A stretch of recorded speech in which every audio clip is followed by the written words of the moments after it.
Hey everybody, just wanted to make a quick video. One of my subscribers wrote in and wants me to make a video on my electrical setup. Um, in one of my videos, he saw the two fuse blocks that I have under my on my transmission hub here. I'm about to show you, and he wants to know basically how that all worked. So, Bill, this one's for you.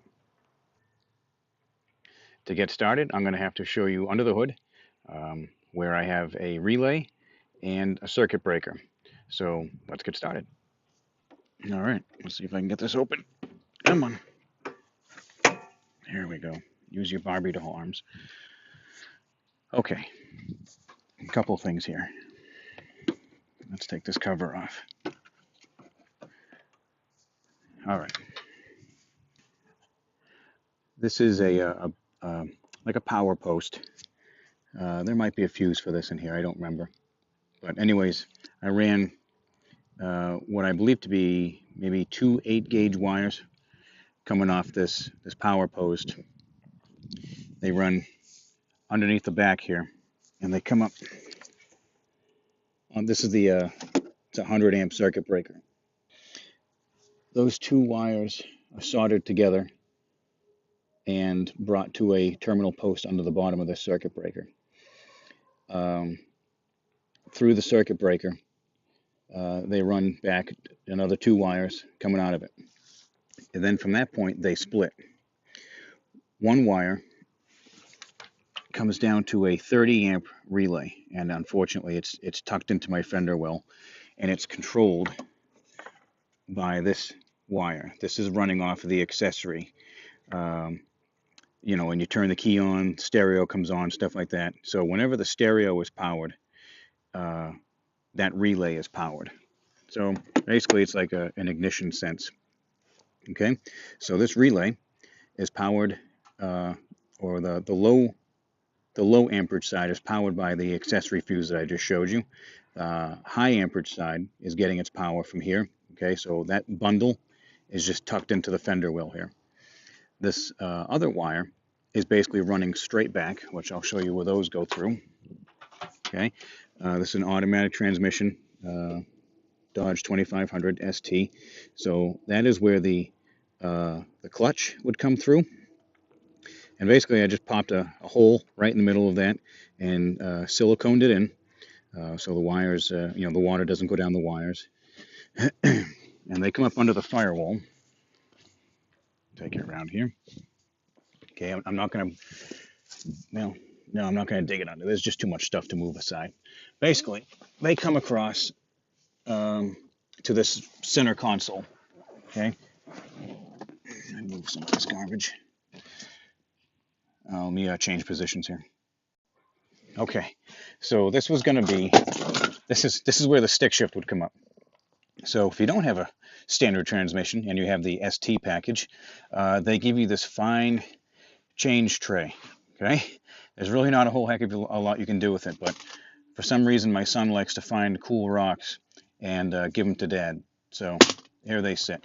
Anyways, I thought that'd be a great place to hide two fuse panels. Okay, these fuse panels power everything that's in here, from flashlight chargers, radio chargers, like portable radio chargers, and my communications tree stand here.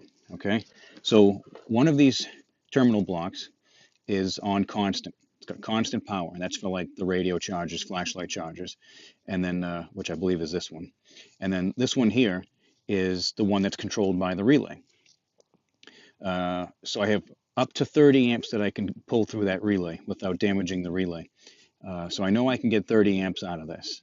I really don't need to, but you know, the most I probably draw out of this is 15 amps at any one time. Okay, so basically, here's one of the wires coming in here from under the firewall, and then I believe the other one is down here.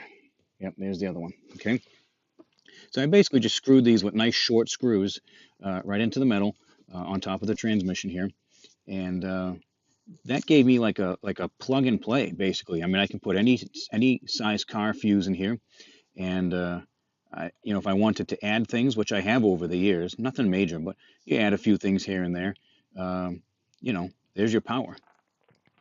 So, oh, anyways, my point. When I was trying to design this truck in my head, I wanted to know what I was going to put in it because I only wanted to do it once.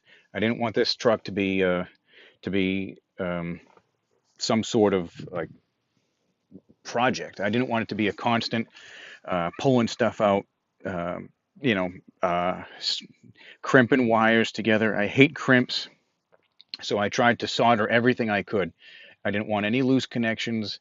I didn't want any problems. I wanted to do it right the first time. So a friend of mine gave me these two blocks long before I was even buying the truck, and so when I bought the truck, I thought, oh, that'd be great place to put those two blocks right under there. Easy access. I just pull up my chain stray. If I blow a fuse, which I haven't yet, I can easily get to the fuses. Um, I would say the hardest thing I had to do um, was taking the center console up to mount my flexible gooseneck for the remote radio heads here.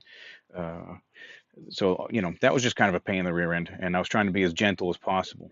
What was funny is I actually found a couple of uh, bolts that uh, were cross-threaded from the factory, and that was pretty aggravating because when I went to put them in, they didn't want to go back in, and I was pretty worried about that.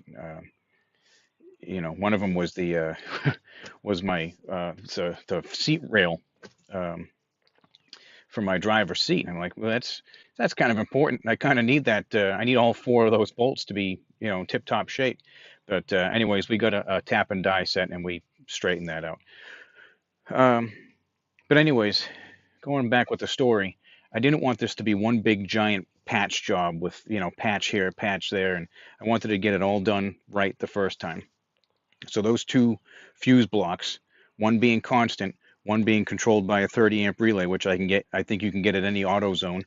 Um, you can really do it right, and it's easy. If you wanted to add something, I just have to fish a wire up through that center console, if you want to call it that, and put a spade connector on the bottom and plug it into that terminal block, and I've got power.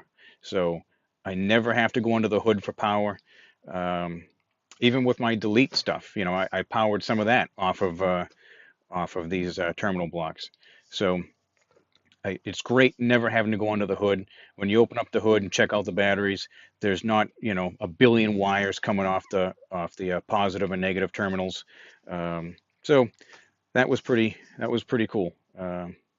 It's one of those things like this was my first new truck, and I didn't want to make a mess out of it. So there were plenty of days I just sat down with the piece of scratch paper and just, all right, let's think this through. Let's do this right. So anyways, we'll show you one last time here. So a couple of radios here. Underneath the seat, oh man, I have a mag light charger. And then on the other side of the driver's seat on the bottom, there's a portable radio charger. And then, so these three, I got to get this GoPro. I have the cable for it, and that'll go up right through I'm sorry, let me hold the camera different. That'll come up right through the headliner here, go down the passenger side A-pillar, across the dashboard and come down to that. And that'll be controlled by that. I'll probably have that on constant. That's that. Again, one of my subscribers, Bill, wanted me to make a video on that. Come on, cooperate. Oh God, baby Jesus. All right, yeah. So Bill wanted a video on that, and Bill, I thank you for subscribing. Thank you for taking the time to write the comment. And if there's anything else I can help out with, or if you want more in depth, let me know. But pretty straightforward, these two terminal blocks here. So I hope that answers your questions. And again, thanks for watching. And I don't know, maybe eventually spring will show up here. I was telling Bill that it was 70 degrees yesterday, and we're looking at there was snow overnight up north, and it's woke up this morning and it's just cold and miserable again. So Making videos is kind of slim to none here. I'm at the beckoning call of Mother Nature. Anyways, we'll chat later, guys. There you go. See? Oh, it just snaps right in. Can't beat it. Okay? Have a great day, guys. I appreciate you watching. Take care.